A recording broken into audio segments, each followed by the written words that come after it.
Hey guys, it's John. Today we're gonna do something different. We're actually going to build a non-Tamiya car, which is actually the Aoshima Back to the Future car.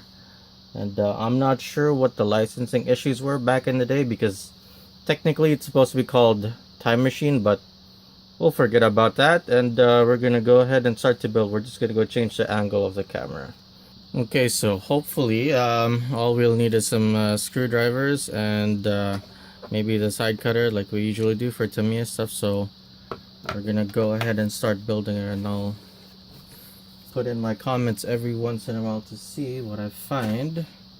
Yeah, like you guys have seen. I'm not sure if you guys have seen my unboxing video, so we're gonna go ahead and this is the body, as you can see.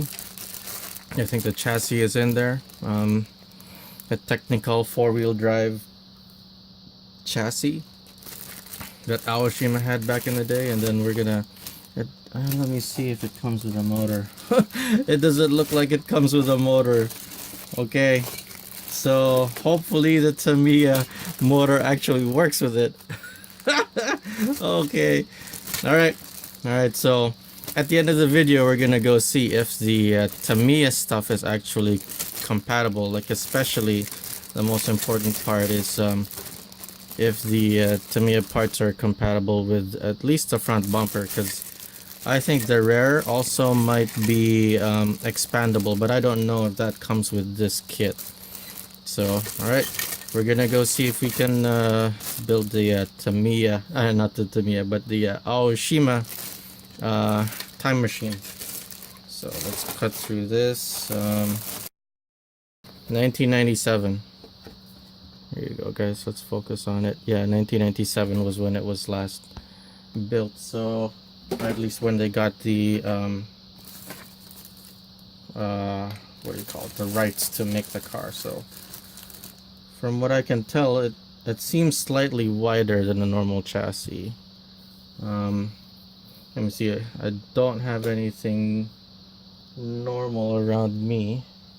Okay, I could compare it to AR for now. Yeah, AR is pretty wide, but if you look at it, the chassis itself is pretty wide too, so it's interesting. And let me take a quick look at where the holes line up. I'm not sure, because AR is slightly wider than normal, so we'll find that out later after we finish building. So that's a chassis. There's no markings on it other than polarity.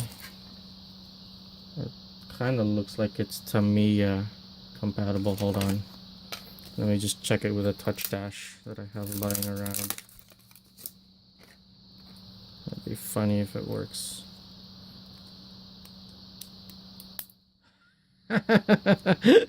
It's Tamiya compatible.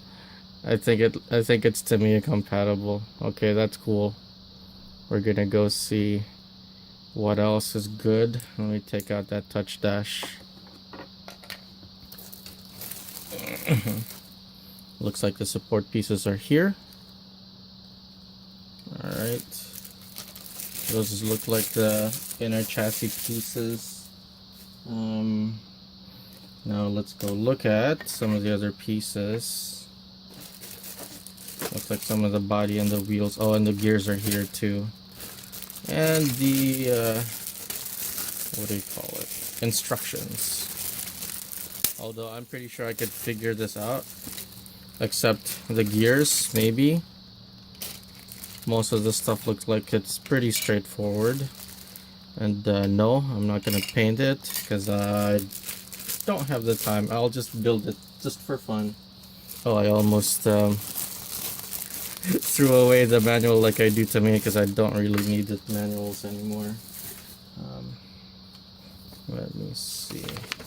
Okay.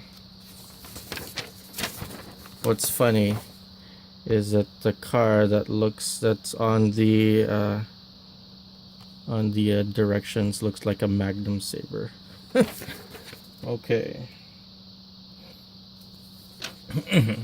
So where do the screws come from? Okay, there's screws over here.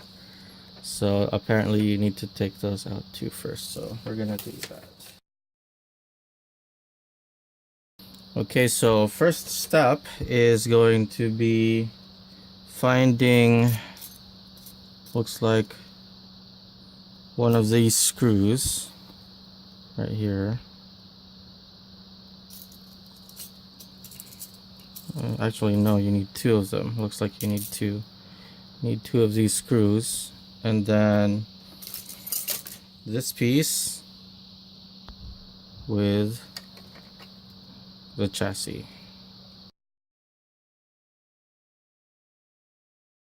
Okay, so that is first step done. It reminds me a lot of the way Super 1 and kind of Super 2 is made, but it doesn't have the rare, so it's more like Super 1. And the plastic is actually very tough. Feels very stiff still, even when it was still made in 1997, so it's still a pretty good build. Okay, now we're gonna put some rollers on, and these are the rollers that we're gonna be using, so shouldn't be that hard to accomplish. Now I'm gonna oil it instead of use the grease because I want to keep this grease just for fun.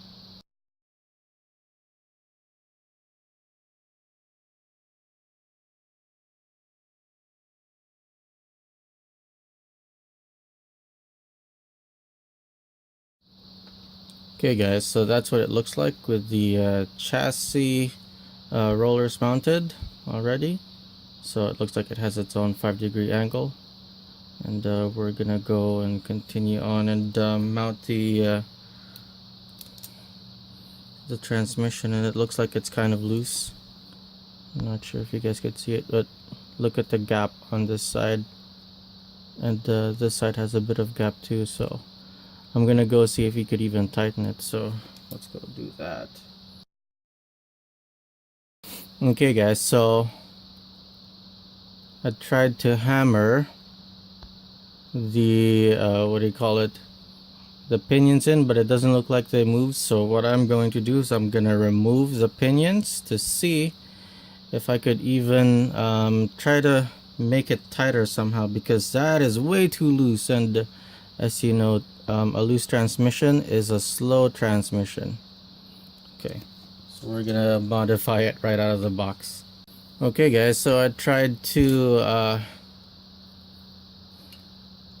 make this tighter, but I checked whether or not you could remove the pinion. It looks like you cannot without damaging the shaft, because it seems to be pinned. There seems to be like an end pin inside, and then it seems to be that the plastic is molded over the metal, so that's gonna be a tough one. Let me see. Nothing I could do with it other than just oil it, so it's going to be loose and it's going to be noisy guys, so it's not that I'm not trying hard. I could already see why Aoshima wasn't able to get this hobby to take off. Tamiya had the better idea on what to do with the cars. They at least allowed you to be able to tighten your transmission.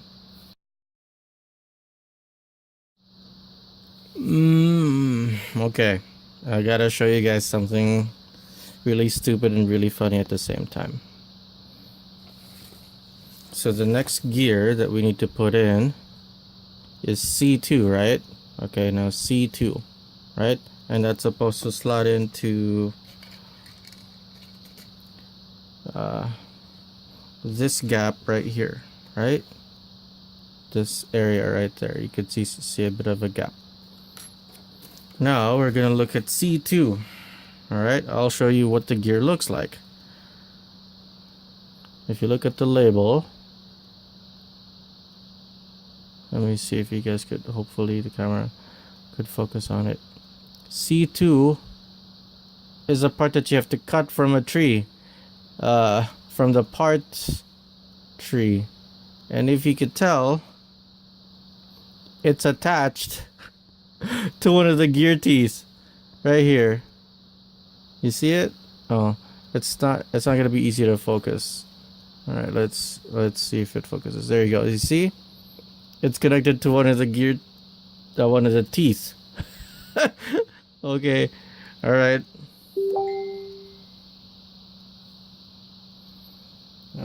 I'll cut it. What's even worse is there's a higher gear ratio over here, 3.4 to 1, and there's 2. So whatever. I can see why Aoshima did not take off. They were very smart with how they provided the gears. Looks like we're going to put the terminals on next.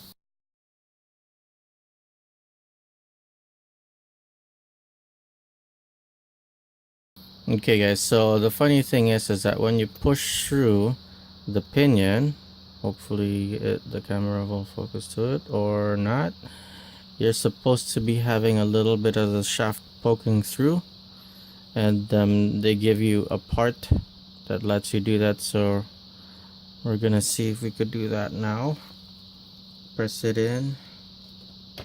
Okay, felt that push in. Okay, so it looks like that's how much of the shaft needs to be poking through. And I'm not sure if this is like the Tamiya pinion, so this might be interchangeable with the Tamiya stuff. We're gonna go check in another video. So put that in, and I think we're gonna put the counter gear in next. So that shouldn't be too hard to figure out.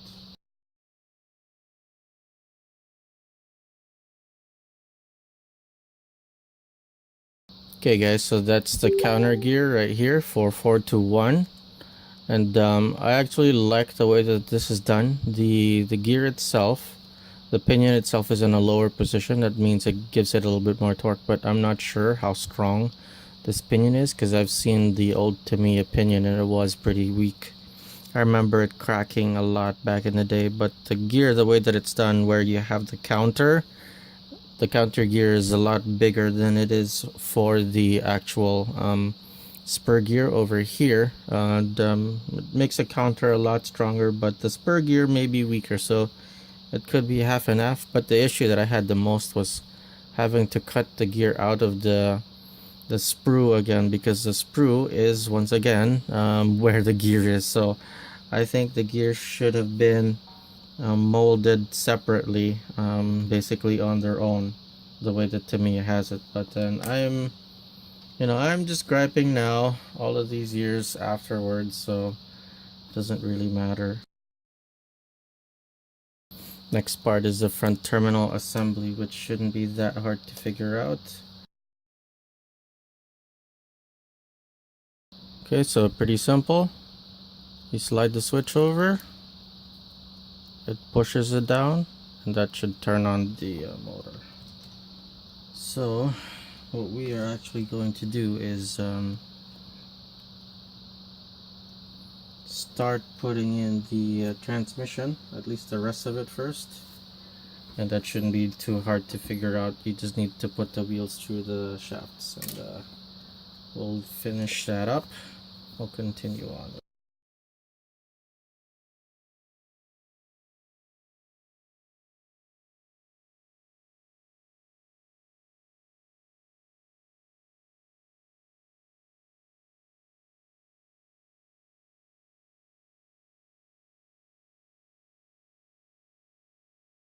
Now we're going to do the body.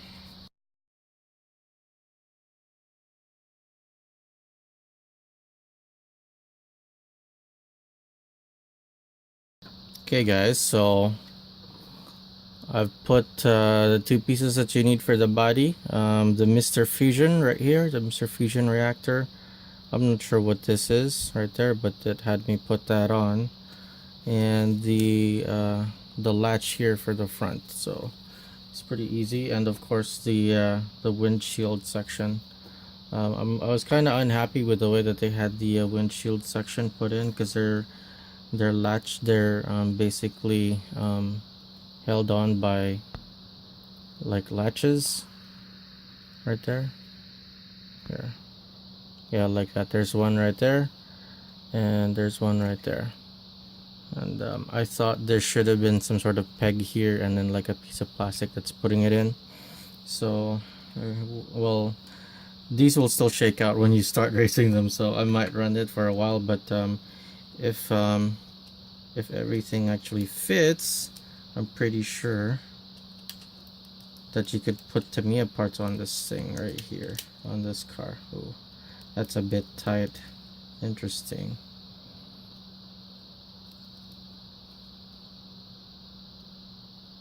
Is that touching already? I bet it's touching already. Oh, I guess not. It's probably already touching. I haven't even turned on the switch.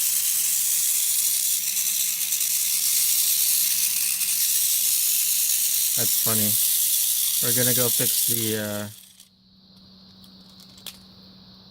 this thing right here, because it's already pressing up against the, or actually over here. Could be we could fix this side here so it's not pushing up against that latch right there.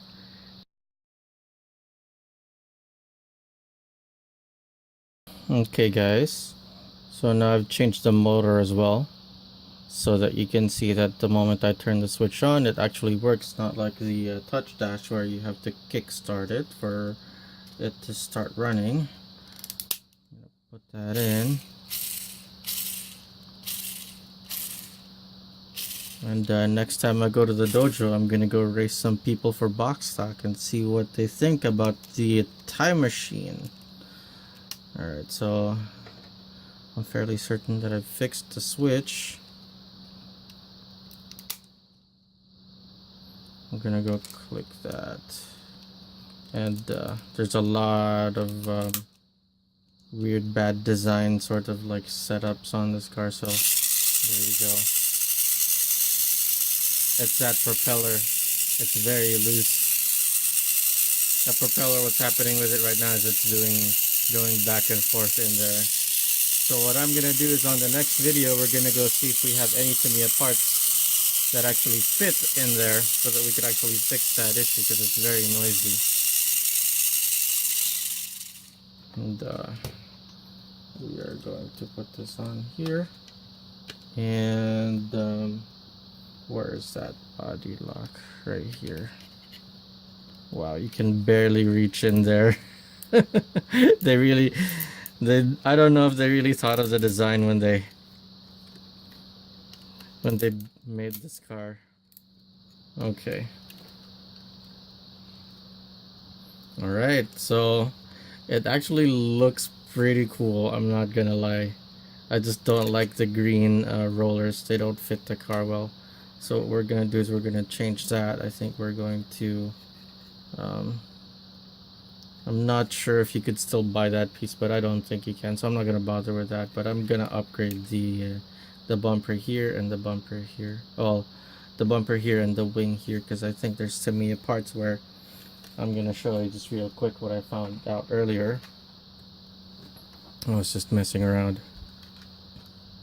This piece right here actually fits on the hole right here and right here just fine. So we may be able to mount some 19mm rollers on this thing. So okay, so I think the bearings, the holes might just be the right holes for AO 620. So we're gonna try and upgrade this thing and make it badass. Well, I'm not gonna paint it, because I'm lazy, so whatever. There you have it, guys. This is the Aoshima Back to the Future car, also known as the time machine. And if you'd like to see more videos like this, please like, subscribe, and share. And thanks for watching. Go race.